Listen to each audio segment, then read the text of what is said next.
የእስራኤል ልጆች በዓለም ዙሪያ እንደተበተኑ እንግዲህ በታሪክ እናውቃለን ማለት ነው። ኢትዮጵያ ውስጥም እንደነበሩ ይታወቃል። እንደው እንደ መነሻ ለጫውታችን መነሻ እንዲሆን የእስራኤል ልጆች በዓለም ደረጃ የት ነበር የተበተኑት? ወደ ኢትዮጵያስ ደግሞ ሲመጡ በምን ምክንያት ነው ወደ ኢትዮጵያ የመጡበት? ኢትዮጵያ እንሂድ ብለው ነው የመጡት ወይስ ደግሞ እንዴት ነበር አመጣጣቸው? እግዚአብሔር በቃሉ ወደ ዓለም ሁሉ በተናቸዋለሁ ነው ያለው። ወደ ምድር ተበተኑ።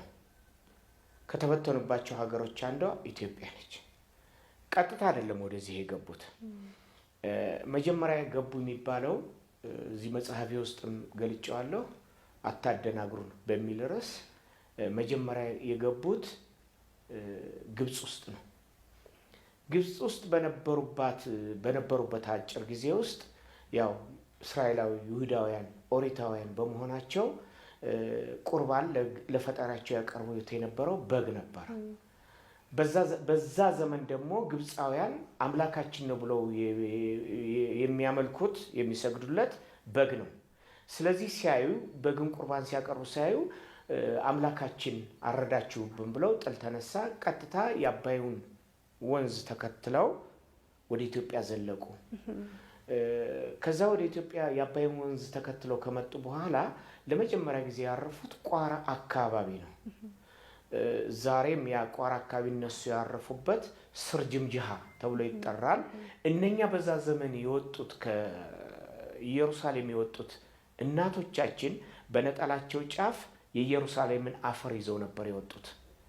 ከዛ ቦታ ላይ ሲደርሱ ስርጅምጅሃ ቋራ ውስጥ ሲደርሱ የቦታውን ተስማሚነት የአየር ጸባዩን መልካምነት ተረዱና እቺ ቦታ ኢየሩሳሌም ትመስለናለች ብለው ያን አፈር በተኑ ይላሉ። እንግዲህ አፈ ታሪክ ነው። በተኑ። ከዛ ጊዜ ጀምሮ ያ ቦታ ለምለም ቦታ ሆኖ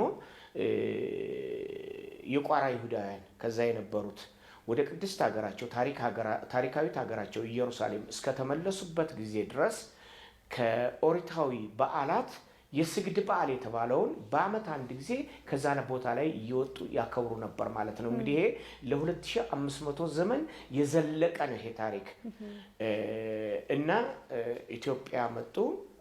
ከዛ በኋላ እንግዲህ አክሱም አካባቢ ምናምን የነበሩት ክርስትና ወደ ኢትዮጵያ ሲመጣ እንዲጠመቁ ክርስትና እንዲነሱ አስገዳጅ ሕግ መጣ።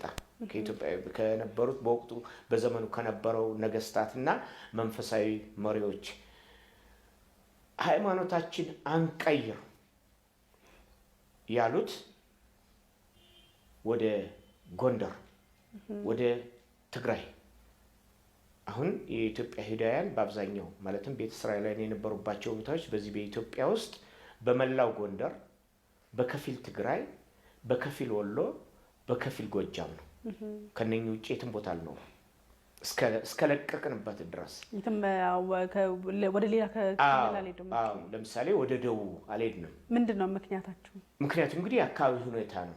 በአካባቢ ላይ በዛ በመኖር ከአካባቢው የአየር ጸባይ ጋር ከመሬቱ ጋር በመላመድ በኖሩባቸው አካባቢ ባረፉባቸው አካባቢዎች ሁሉ ወንዛቸው ለከብቶች ለአርከበር ይባላል የከብቶች ውሃ መጠጫ ለተለያዩ አንዳንድ የእምነት የባህል በሚያከብሩባቸው አካባቢ በሙሉ አንዳንድ ስሞች አሉ።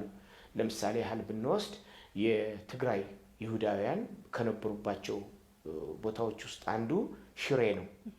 ሽሬ የዕብራይስጥ ቃል ነው። ሽርሊ ማለት ነው። ሽር ማለት ዝማሬ ማለት ነው። ሊ ማለት ለኔ ማለት ነው። ስለዚህ ሽርሊ ወደዛ ሲሄድ ሽሬ የሚለውን ስም ይዞ ዛሬ ታላቅ ገናና የሆነ የቦታ መጠሪያ ስም ነው። አዎ። ከዛ እንደገና ወደዚህ ወደ ወገራ አካባቢ ስትሄጂ ደግሞ ማኢልኮ የሚባል ቦታ አለ። ማይም በዕብራይስጥ ውሃ ነው። ኢልኮ አለኮ ተናገረ፣ ውሃ ጠየቀ እንደማለት ነው።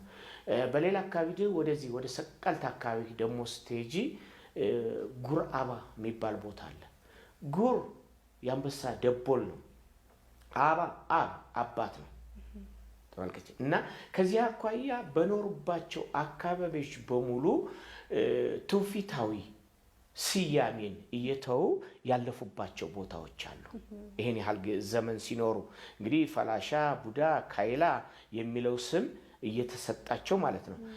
ሪዝኑ ግን ምን ነበር? እንደው እንዲህ አይነት ስያሜም እንዲሰጣቸው እንግዲህ በስራ ጥረት ምናምን ይታወቃሉ አይደለ?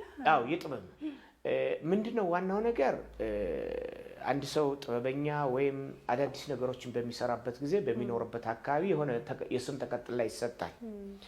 ፈላሻ የሚለው ርስት አልባ ነው።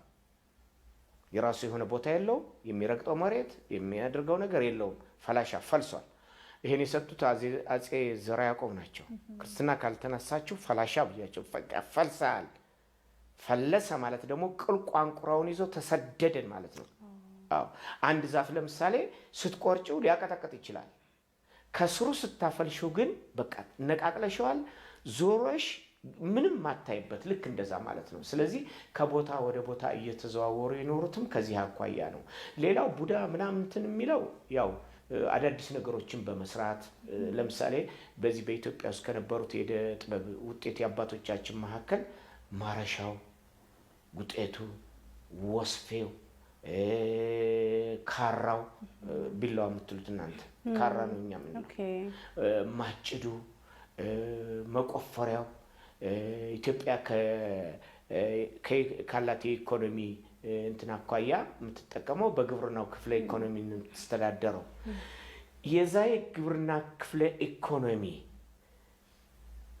የምርት ውጤት ለማምጣት የሚጠቀሙት በእኛ አባቶች በሰሩት ማረሻ ነው። ከርፈሱ ማረሻው ምናልባት እንግዲህ ከተማ ልጅ ስለሆነ ይችላል። Bing bang bing. Heat happens. Stay cool with a lemon twist. Spike Zero በጣም ሊሞናና ከርፈስ ማለት ይሄ ድግርና እርፉን የሚያያይዘው ብረት ነው እና ያን ይሰሩ የነበሩ የተለያዩ ነገሮችን ይሰሩ ነበሩ። ካይላ የሚለው ደግሞ እንደ ስም ተቀጥላ ነው። በመሰረቱ ካይላ የሚለው ቃል የግዕዝ ቃል ሆኖ ሳለ የተገኘው ከዕብራይስጥ ነው የተወሰደው። ከሂላ ከሚለው አሁን እኛ በእስራኤል ምድር ስንኖር ከሂላ ኢትዮጵያ አለ፣ ከሂላ የመናዊ አለ፣ ከሂላ ሞሮኮ አለ፣ ከሂላ ሚጽራይም አለ። ግብጽ እኛ ሚጽራይም ነው የምንለው። ልክ እንደዛ ሁሉ ከሂላ ማለት ህብረተሰብ ማለት ነው። ተገልሎ ራሱን ችሎ የኖረ ከእምነትም ከሃይማኖትም ከባህልም ከወግም ራሱን ከልሎ ከሌላው ጋር በአንዳንድ ነገሮች ንክኪ እንዳይፈጥር።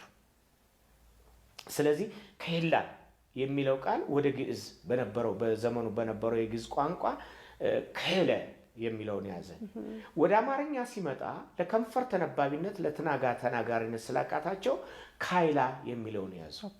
አዎ እንዳንዳንዶቹ አባባል አሁን ላይ ተሳዳቢዎቹም የክብር ስም መሆኑን ቢያውቁ ኖሮ አይሳደቡ ነበር።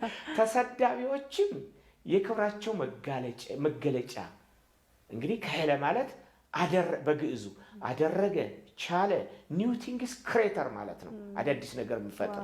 አዎ የአዳዲስ ነገር የሚፈጥረው ምንድነው? አሁን የዕደ ጥበብ ሙያዎቹን በማስተዋወቅ በማውጣት ነገር እና ስለዚህ ለዚህ ነው ያሉት። አሁን እንግዲህ ይሄ ካይላ፣ ቡዳ፣ ፈላሻ የሚለው ነገር እንዳለ ሆኖ በየአካባቢው ለኢትዮጵያ የጎጆ ኢንዱስትሪ ትልቁን ቦታ ይዞ የኖረው ይህ ታላቁ የቤተ እስራኤል ማህበረሰብ ነው። ምን ያህል ጊዜ